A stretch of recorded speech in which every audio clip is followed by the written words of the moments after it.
What is up, YouTube? Hello, Party Parrots. We had a new patch drop in Marvel Snap, which of course means we have brand new data mines. We have finishing out the June beach season, a couple new cards, as well as a complete rework to a card that was data mined, which is a good time to mention that, of course, these are all data mines. Nothing is official.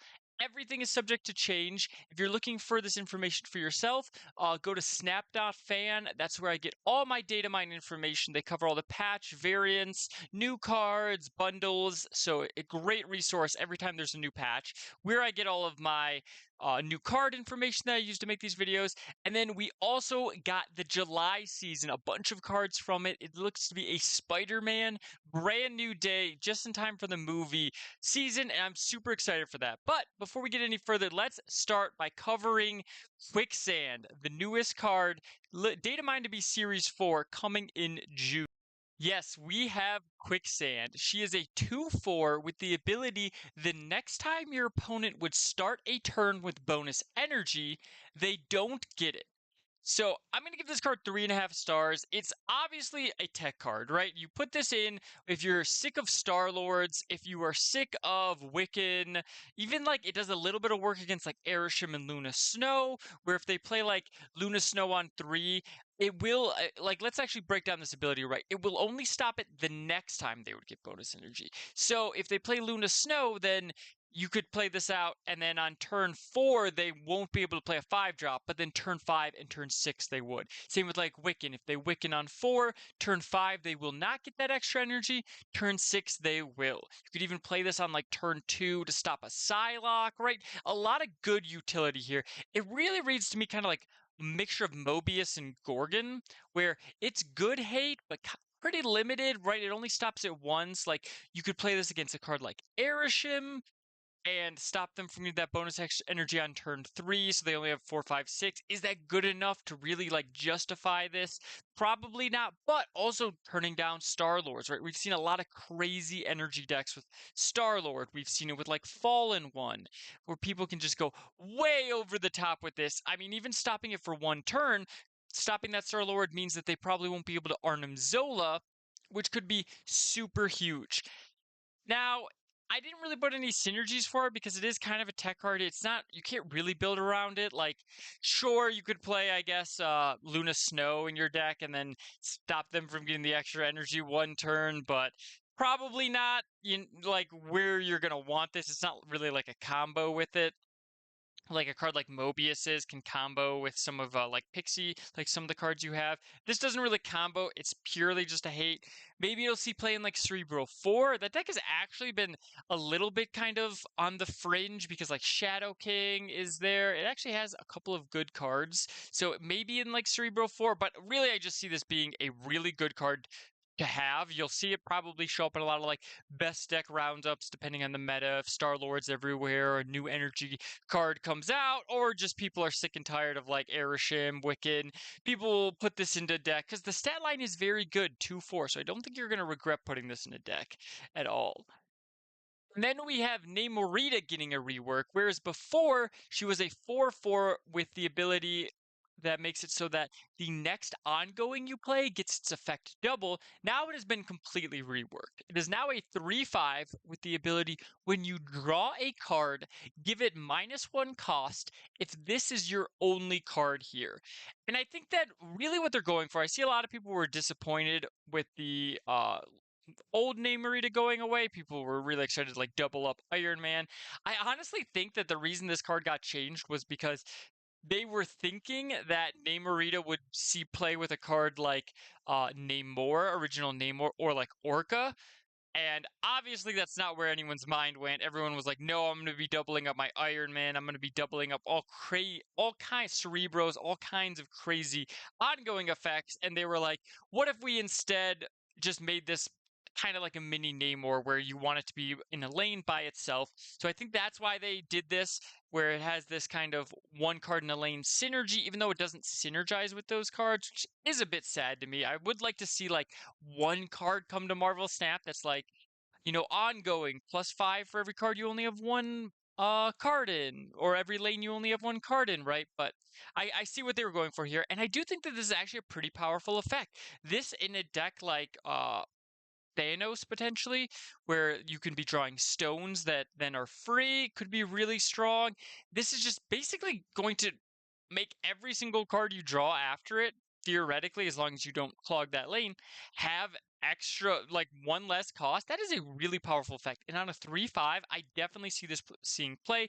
Maybe in Surfer, where if you draw 2/3 costs after it, you can play both of them on turn 5. You can even play, or like one on turn 5 and then a 3 cost that you didn't draw before it, and then play 3 3 costs. Like maybe this is like a Sarah type effect in that Surfer deck. So I really like this effect. I think it's cool. I like that it works with the Ocean Lads of Namor and Orca. So I'm very excited to see Namorita. But now let's get into the brand new day season coming to Marvel Snap in July.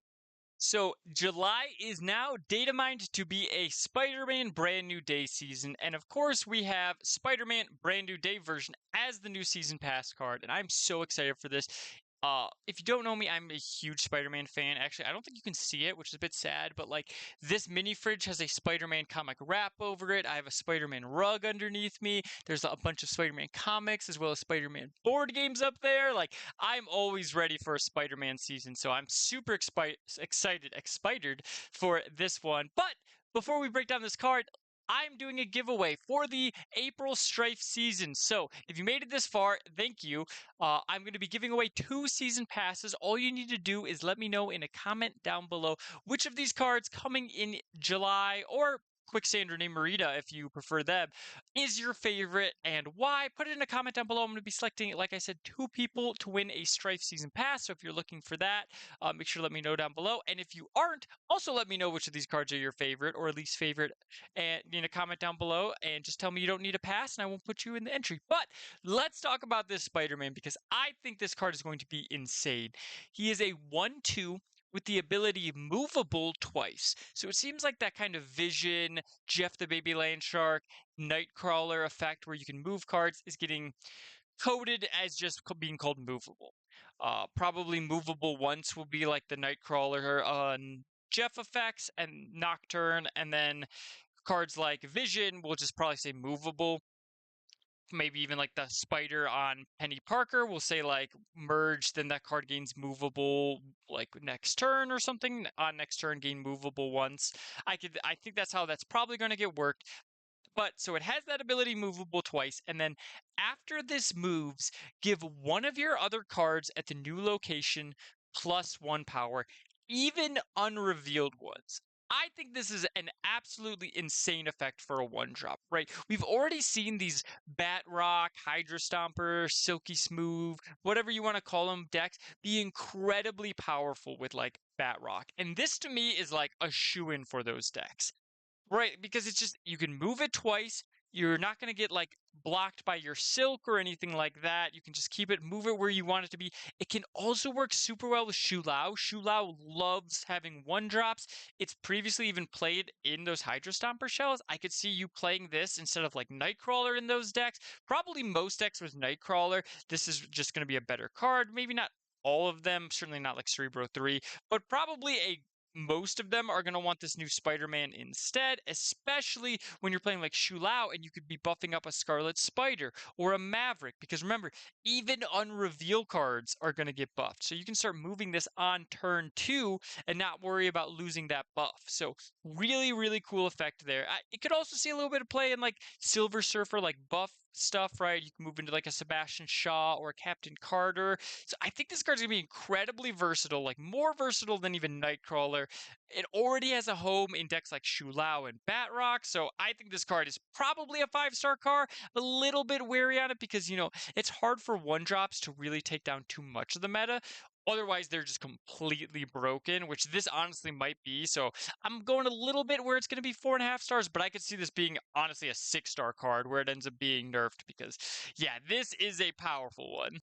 And then Data Mind to be dropping that first week, we have Mary Jane. Yes, she is finally coming to Marvel Snap, and I'm really excited for her to be coming. We also have Aunt May dropping that same week, but she does not have any text yet.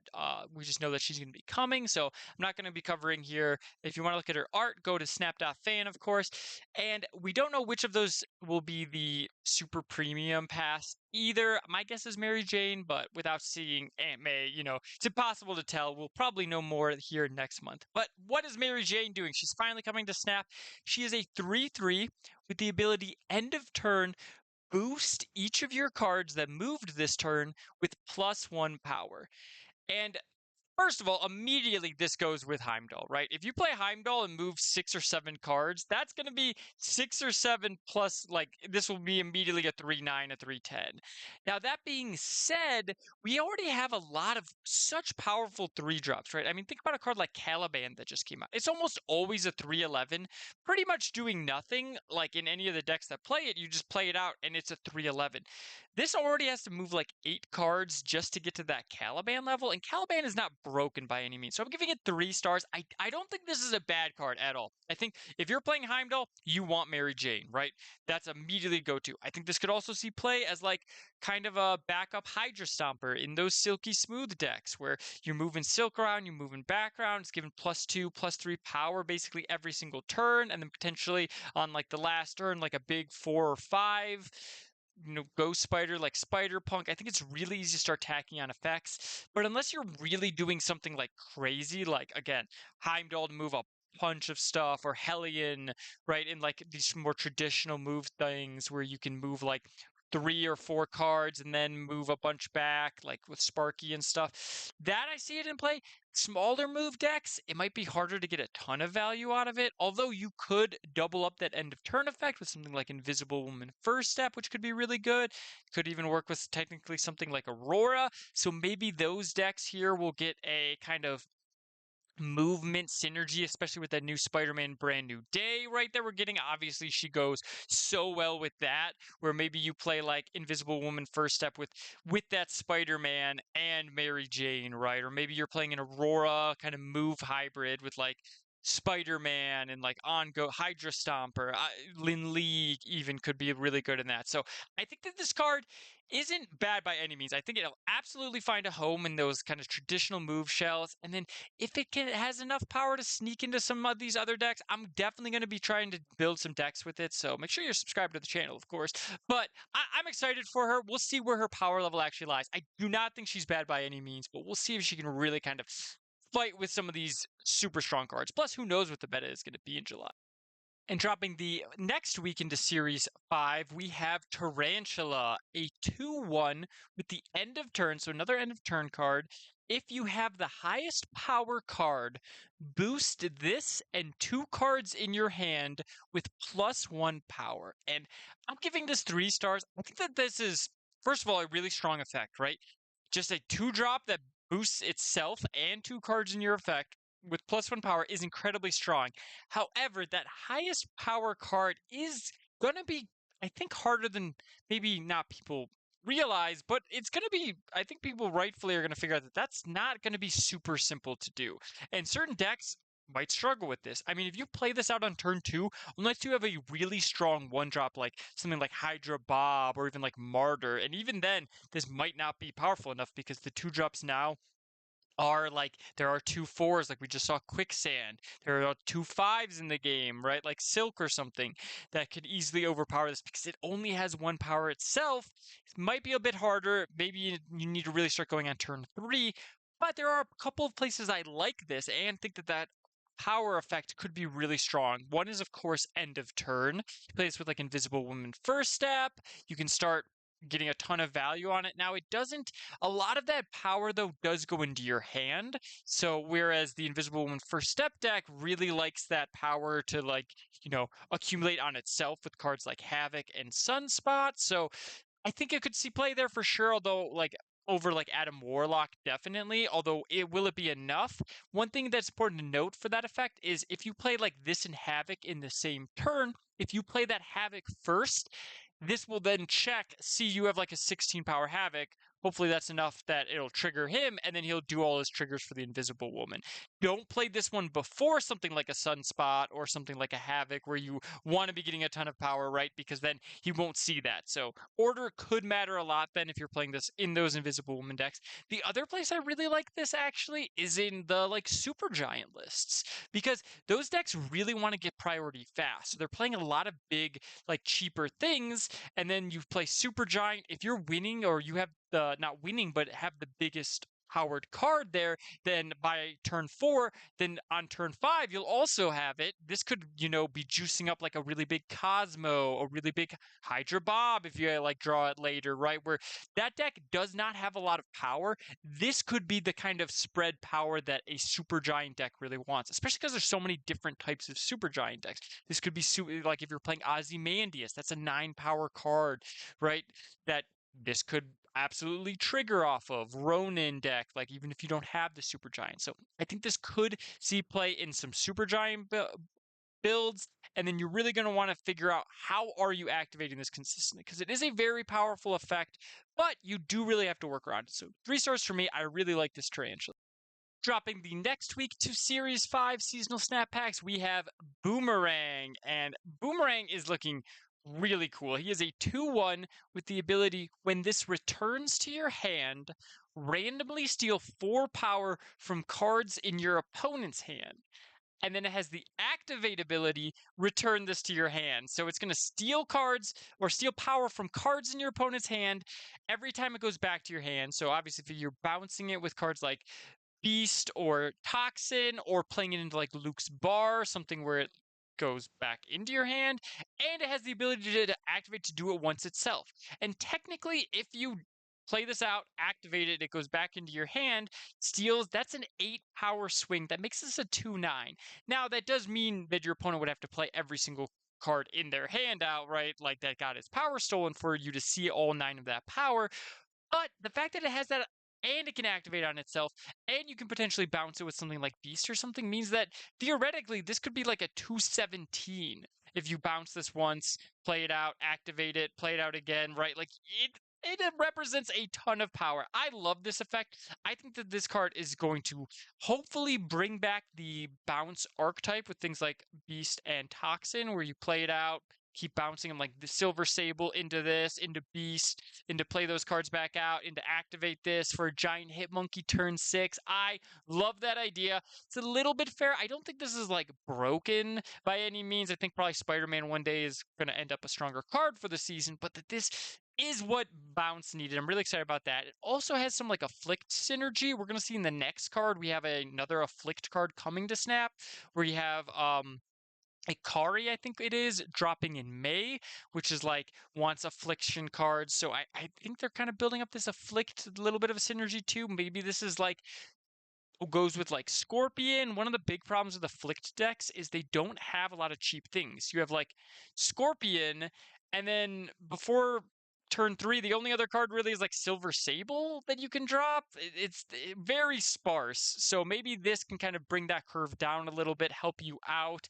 I really like this. I don't know if this will go in the afflict decks. I definitely think this will go in bounce decks. So 4 stars for me. I am super excited for Boomerang. Probably my most hyped card of the season.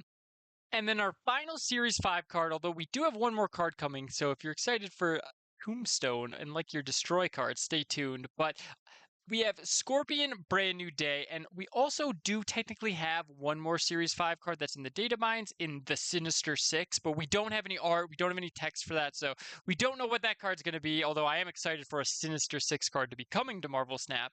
Let's talk about Scorpion Brand New Day, though. They are a 6/7 with the ongoing ability double the affliction on all enemy cards. And I, first of all, love this ability. This is actually, before we had Diamondback, I had this idea for essentially this in one lane, and then they released Diamondback, which was, of course, kind of a better version of it, right? It doesn't double the affliction, but it does -2. So it works really well with things like Scorpion, Hazmat, kind of where these afflict decks were going with like Ajax. So Diamondback was really great in that. But then it felt like we kind of lost the ability, at least I thought, for this double affliction on enemy cards because we already had Diamondback. But this is a 6-drop that affects all enemy cards, not here, right? Which I think is such a clever way to kind of create this different, sometimes more powerful version of Diamondback, but also different, right? Because where this is really going to be different is Diamondback works really well with a card like Scorpion or Hazmat, like I said, because it adds an extra -2 power to those cards being afflicted by one. This works really well with bigger afflict cards. So something like Man Thing, if this hits -2, this will double that -2. Something like Celine, which steals 5 power from an enemy card. I have the wrong Celine on my synergy. Sorry about that. I just I searched up Celine and grabbed the art. Didn't really think about it, but it steals 5 power. This will then mean that that card's going to have -10 power on it. Although it's not going to double the actual steal, I don't think. I think it would just afflict it with -5, gain 5, and then Scorpion basically adds another -5. So I don't think this is a double for steal, but it will be a double for that affliction. So like again, that Celine's going to be really nice. Scream, which can like move cards around, throw a bunch of -2s in a lot of different lanes. This is could go really well in a Scream deck. They have previously played like Magneto, but a lot of them don't even play Magneto anymore because they just it's like too expensive and not a powerful enough effect. This could be good enough there. I definitely want to try it in a Scream deck. Maybe really mix that afflict and move synergy. And then, of course, Ajax, the Hazmat decks like that Diamondback goes into. I think this probably goes into well there. US Agent, this could go really well with. I don't know. I think this is a really cool card. Really nice for Afflict. Like we said, looking at Boomerang and stuff. Afflict is going to be here for a while in Marvel Snap, even when it's not the main theme of the deck. Something like Celine, First Horseman, uh, has really heavy Afflict synergies. Like you could even like play something like Joaquin Phoenix and Silver Sable to give the top card of their deck -4, and then this would be a -8. Like, that's just so much. So, really cool effect here. I love what they did here. And let's talk about our final card in Tombstone.